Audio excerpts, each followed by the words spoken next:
Shalom, perkenalkan nama saya Tasya dan saat ini saya mau menyaksikan tentang kebaikan Tuhan, kasih setia Tuhan yang saya alami dalam hidup saya, terutama dalam perjalanan kuliah saya.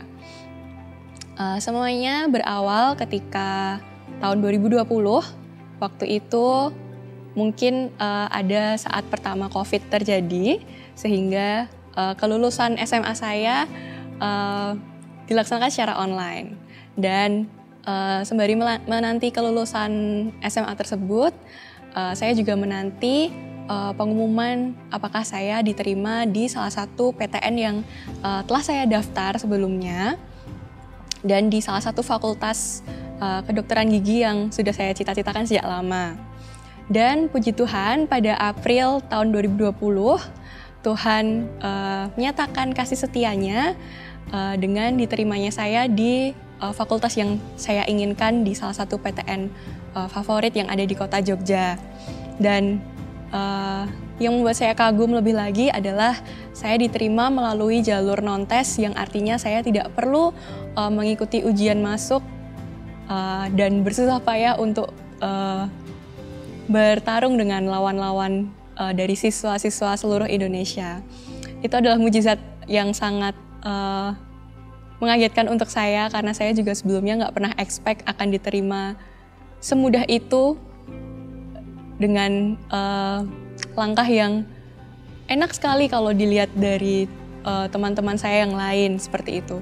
Dan nggak berhenti sampai situ juga, walaupun sudah diterima, pasti juga dalam dunia perkuliahan tetap ada ups and down yang terjadi. Namun Tuhan gak pernah melepaskan tangan saya sedetik pun. Bahkan dari semester 1 saya mulai kuliah S1 sampai saat ini saya sudah menyelesaikan kuliah S1 saya tepat 7 semester. Bahkan waktu yudisium kemarin diumumkan bahwa angkatan saya tidak sampai 3,5 tahun, melainkan hanya 3 tahun 4 bulan kami telah menyelesaikan masa studi S1 kami. Dan di situ pun juga Tuhan terus menunjukkan kasih setianya melalui mujizat-mujizat yang bagi saya itu sangat menyatakan bahwa Tuhan itu jauh melebihi apa yang kita pikirkan seperti itu. Jadi waktu semester 6 di mana saya memulai journey saya untuk menyelesaikan penulisan skripsi di S1, sebelumnya saya bawa itu dalam doa, saya juga bawa dalam doa puasa. Tuhan, boleh nggak kalau Tasya minta, tolong dong skripsinya Tasya itu dipermudah jalannya, seperti itu. Saya terus bawa doa puasa. Kebetulan juga saat itu gereja kita juga sedang melaksanakan doa puasa 40 hari. Saya cerita ke mama saya, Mama, Tasya tolong bantu doa juga ya, karena bentar lagi akan pendaftaran untuk skripsi. Jadi di fakultas saya itu skripsi kami dibagi ke beberapa departemen. Karena dalam studinya pun juga fakultas kami itu terdiri dari beberapa departemen yang nantinya akan diisi oleh mahasiswa-mahasiswa yang tentunya departemen-departemen itu memiliki kuotanya masing-masing. Dan kebetulan departemen yang saya inginkan ini itu merupakan salah satu departemen yang banyak diminati oleh para teman-teman saya juga dari tahun ke tahun, karena salah satunya dosen-dosennya juga sangat mendukung dalam menyelesaikan penulisan skripsi, dan juga di departemen kami ini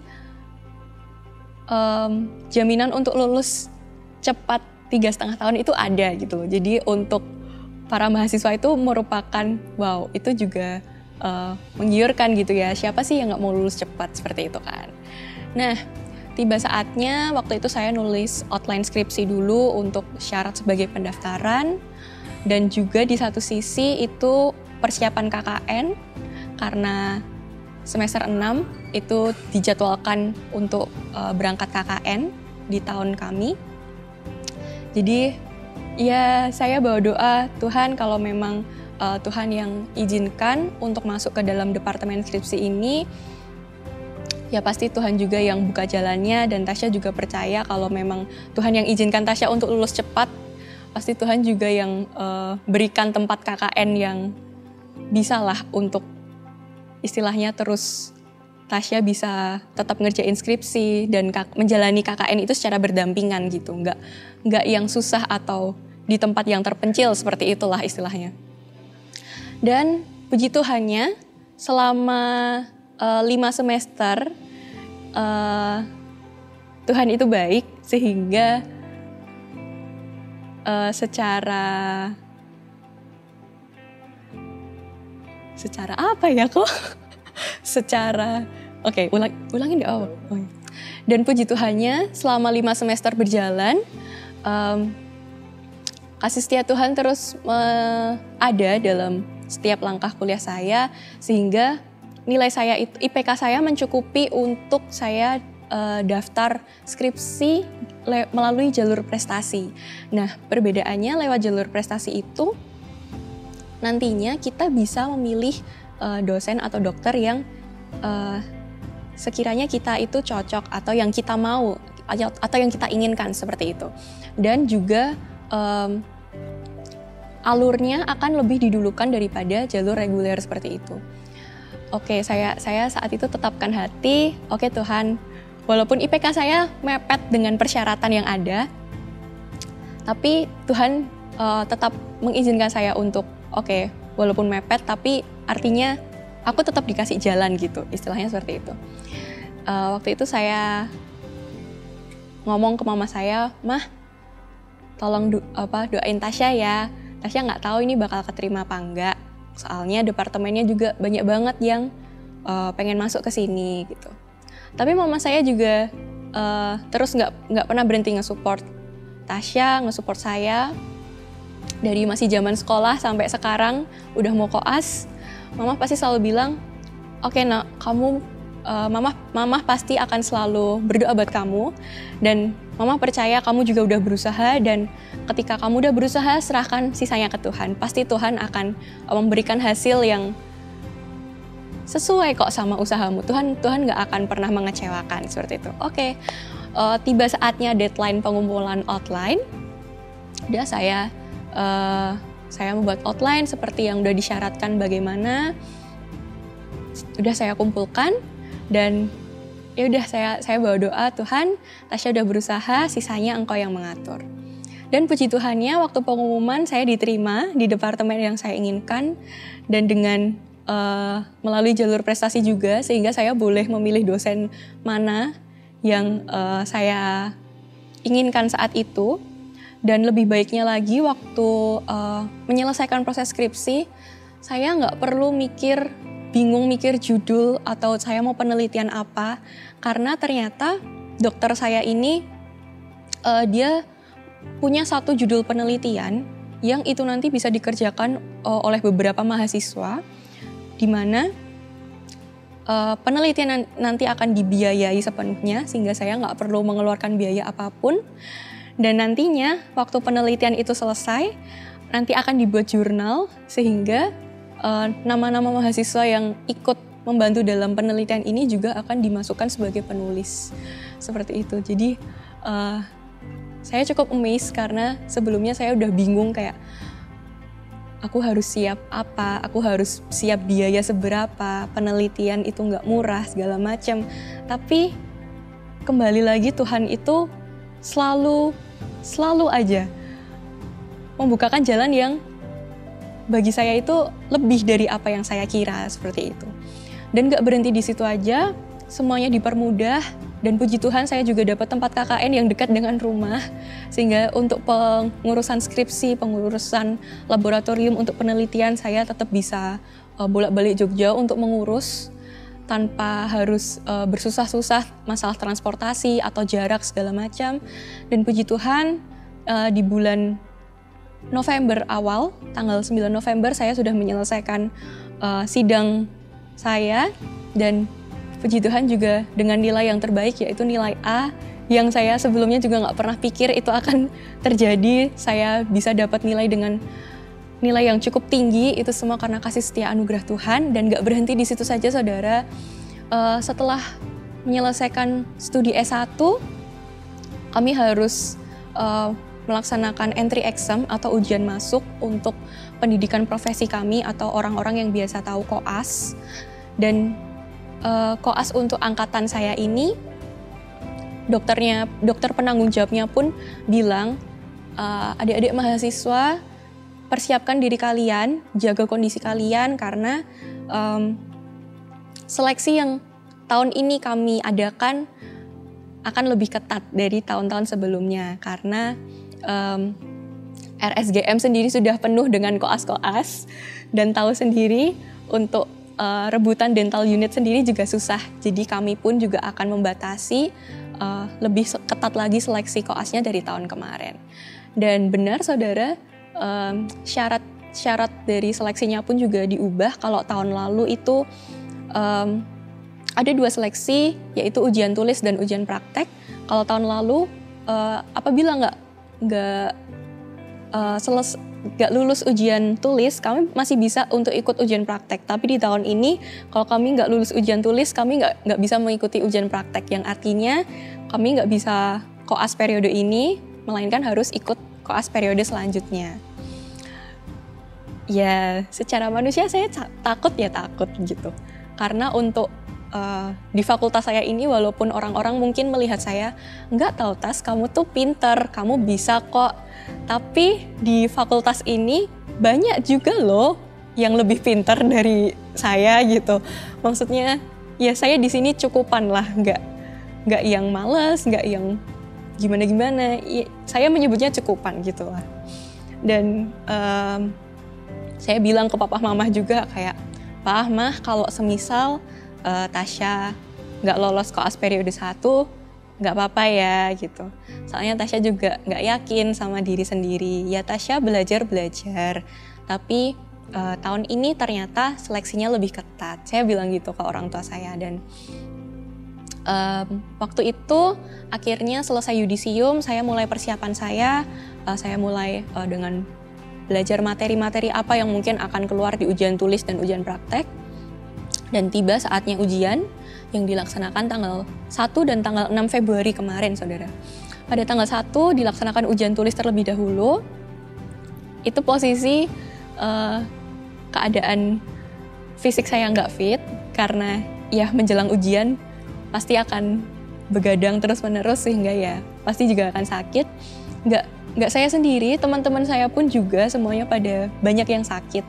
Dan selesai ujian ternyata ya soal-soalnya juga di luar prediksi kami gitu. Jadi kami juga saling menyemangati satu sama yang lain gitu selesai ujian komputer waktu itu. Dan saya juga nggak berharap banyak. Kalau semisal nggak lulus pun saya juga sudah mengusahakan yang terbaik. Waktu itu saya seperti itu.